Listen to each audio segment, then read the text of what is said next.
So, we've been talking about this question. Why is it that when we're alone, we generally feel more relaxed, we're calmer, we speak better? Why is that? So, we talked about why. I gave you a handful of reasons. And now we're talking about some tools that you can use to get back to what we call that resting state, where you're just relaxed. You're free of judgment. You're not worried about anything. You're probably not negatively anticipating or any of that, right? You don't feel judged because you're alone.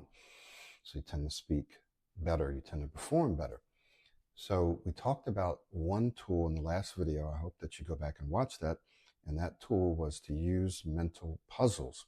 So go check that out. It's very, very important.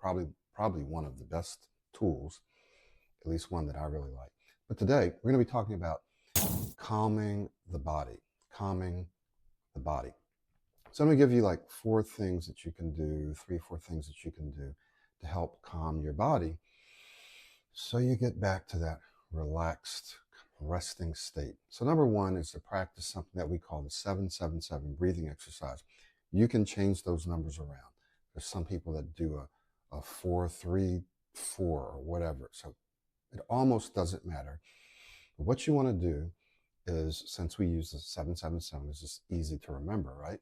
Is you're going to breathe in through your nose for a count of 7. Why is that helpful? Well, it teaches you to control your inhalation, to control your breathing.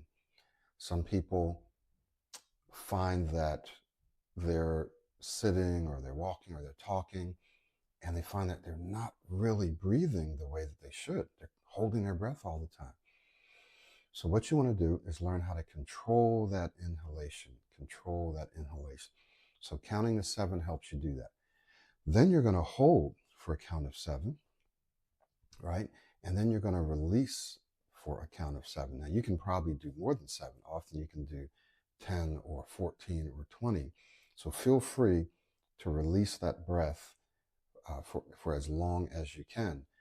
The problem with some people is that they let out all their air and then they try to speak and they don't have enough air in their system and they start to become more tense and stressed and so forth. So being able to breathe in for that count of 7, hold for a count of 7, and breathe out for a count of 7 gives you greater breath control, number 1, and it helps you relax, right? That oxygen that's coming in helps you become more relaxed, right? It helps you become more relaxed. So, what do you do while you're speaking? Well, sometimes it's kind of hard to do a 777 unless someone else is talking and you get a chance to do that. But what you can do is you can just breathe in and breathe out. And it could be for a count of 7 that you breathe in, and then you breathe out for a count of 7. And you can do this in a conversation while someone else is talking. And it doesn't have to be to a count of 7. You can just breathe in and breathe out. So be more aware of your breathing, that you're breathing. Like, are you breathing? Obviously, we know you're breathing because you would just fall out. So you're probably breathing, but you might not be breathing as deeply as you should. So keep that in mind. You can do this in conversations, just breathing in and breathing out, or you can practice outside of conversations with the 777. Number 2, make sure that when you're speaking, and this makes sense, that you're speaking on the exhalation, right? So imagine a wave or air that's flowing, and imagine sound riding that wave. Imagine the words riding that wave. So when you're speaking, the air is flowing and the sound is flowing. This is why we have something called the free flow speaking exercise. And this is normal speech, right?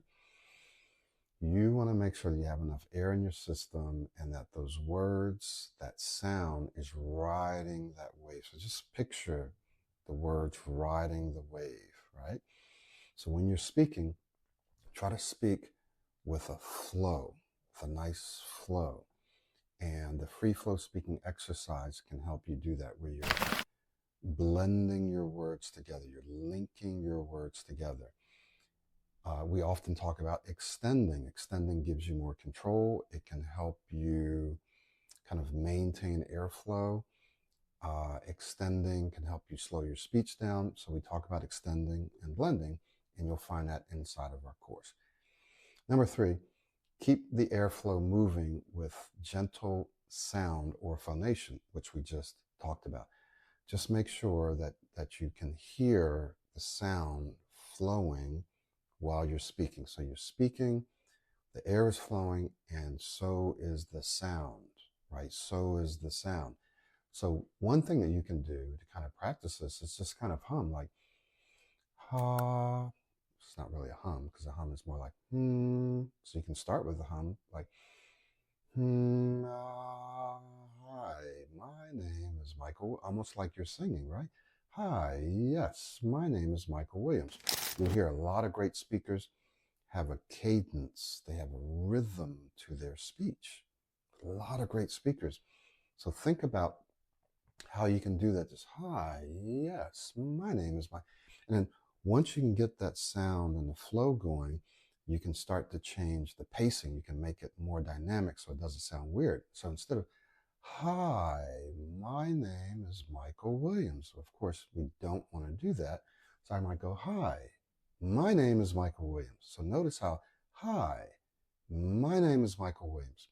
Notice how I changed the pacing on that so it sounds better. All right. Number 4, use transition or transitional phrases to maintain flow. So transitional phrases or words might be things like and or so.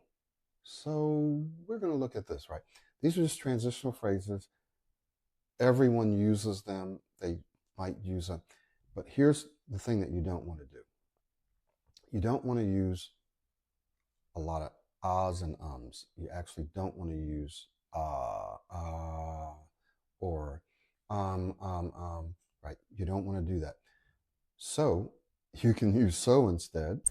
You don't want to overuse it. I actually use it a lot and I don't mind. I don't really care. I like using that word. I'll use and so. And so. So you can use and, you can use so. You can use a quiet ah. I'm not sure. And just go right into the next word. It's not long, it's not loud. It's just a way to get that air flowing and or to transition. Well, yes, I'd like to use yes sometime. Yes, I'd like to have this. Yes, that's a great idea. Yes, sure, sure.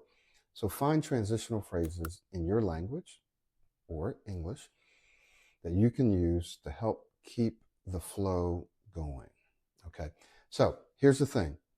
Don't try to fight the block. We don't like to use that word, but it's a word that a lot of people use. Don't try to fight it because you're going to lose a lot of the time. Most of the time, you want to flow around it. So when you think about flowing, it'll help you stay more relaxed and more fluid and more liquid, right? So don't try to fight it, just flow around it. Use transitional words, use introductory words. If you need to, we talked about this in another video, the law of flexibility.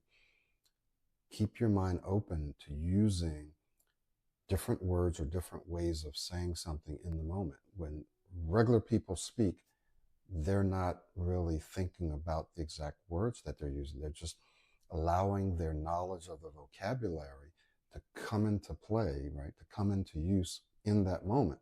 So whatever words they think about, which they don't really think about the words for the most part, they just use the words that come to mind almost unconsciously because you're fluent.